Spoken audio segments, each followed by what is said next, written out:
በደቡብ አሜሪካ እምብርት በነፋሻማ ጥቅጥቅ ደን ውስጥ እና በነጎድጓዳማ ወንዞች በሚገኙበት ቦታ ምድር ንጹህ ኃይሏን ትገልጻለች።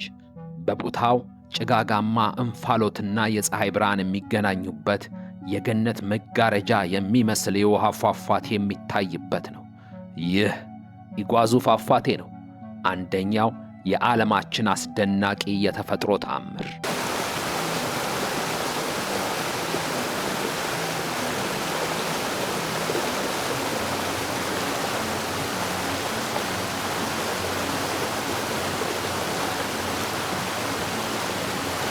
በብራዚልና በአርጀንቲና ድንበር መሃል የኢጓዙ ወንዝ ሲጓዝ በሚያጋጥመው የባዛልት ድንጋይ ገደል ወንዙ ወደ 275 የተለያዩ ፏፏቴዎች ይከፈላል።